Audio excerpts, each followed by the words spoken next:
दोस्तों, प्रोडक्टिविटी की बात आते ही हमारे दिमाग में सबसे पहले क्या आता है? Deadline, stress, time table, to do list और वो गिल्ट कि आज फिर पूरा नहीं कर पाया। मतलब प्रोडक्टिव होना अक्सर हमें खुशी नहीं बल्कि और भी तनाव दे देता है। लेकिन अली अब्दाल, जो कि एक डॉक्टर से यूट्यूबर बने, कहते हैं कि असली प्रोडक्टिविटी का मतलब है फील गुड प्रोडक्टिविटी, यानी ऐसा काम करना जिसमें मजा भी आए, एनर्जी भी बढ़े और रिजल्ट भी शानदार हो। क्योंकि अगर तुम खुद अच्छा महसूस कर रहे हो तभी तुम लंबे समय तक टिक पाओगे और सच में अपनी जिंदगी बदल पाओगे। आज हम उनकी किताब फील गुड प्रोडक्टिविटी से सीखेंगे कि कैसे हम बिना खुद को थकाए, बिना बर्न आउट हुए अपनी लाइफ को प्रोडक्टिव बना सकते हैं। ऑथर कहते हैं, काम को खेल की तरह लो। जब हम बच्चे थे तो घंटों खेलते थे लेकिन थकते नहीं थे, क्योंकि खेल में हमें मजा आता था। तो फिर काम में क्यों थक जाते हैं?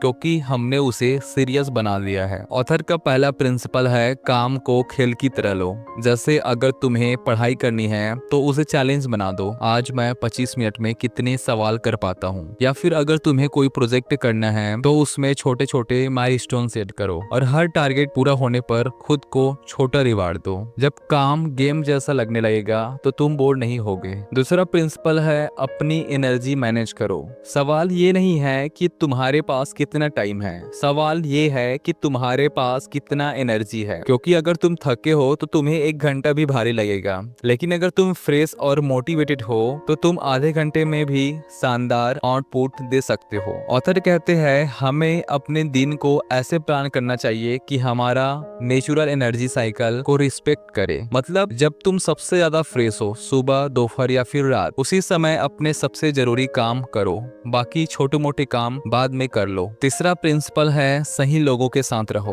ऑथर कहते हैं कि हमारा प्रोडक्टिविटी का बड़ा हिस्सा हमारे आसपास के लोगों पर डिपेंड करता है। अगर तुम ऐसे लोगों के बीच हो जो नेगेटिव है, हमेशा कंप्लेन करते हैं, तो धीरे धीरे तुम भी वैसा ही बन जाओगे। लेकिन अगर तुम इंस्पायर्ड लोगों के साथ हो तो तुम्हारा भी मन करेगा कि तुम बेहतर बनो। इसलिए ऑथर कहते हैं, अगर तुम प्रोडक्टिव लोगों के बीच रहोगे तो तुम भी नेचुरली प्रोडक्टिव हो जाओगे। ऑथर कहते हैं कि प्रोडक्टिविटी का मतलब ज्यादा काम करना नहीं, असली प्रोडक्टिविटी है जिंदगी में वही करना जो सच में मायने रखा है। जब हम अच्छा फील करते हैं तो हम क्रिएटिव भी होते हैं और कमिटेड भी। लेकिन जब हम गिल्ट और स्ट्रेस में काम करते हैं तो ना तो मजा आता है और न ही लंबे समय तक हम टिक पाते हैं। इसलिए खुद से ये सवाल पूछो, मैं काम क्यों कर रहा हूँ? क्या ये मुझे खुशी देगा या सिर्फ एक और दबाव है? दोस्तों, अली अब्दाल की फील गुड प्रोडक्टिविटी हमें ये सिखाती है कि जिंदगी का असली खेल भाग दौड़ का नहीं है, ये खेल है काम और खुशी को साथ लेकर चलने का। क्योंकि जब तुम अच्छा महसूस करोगे तभी तुम अच्छा काम कर पाओगे। तो अब सोचो, तुम्हारी जिंदगी में ऐसा कौन सा काम है जिसे अगर तुम खेल की तरह करने लगो तो तुम्हारी प्रोडक्टिविटी डबल हो जाएगी। कमेंट में जरूर बताना।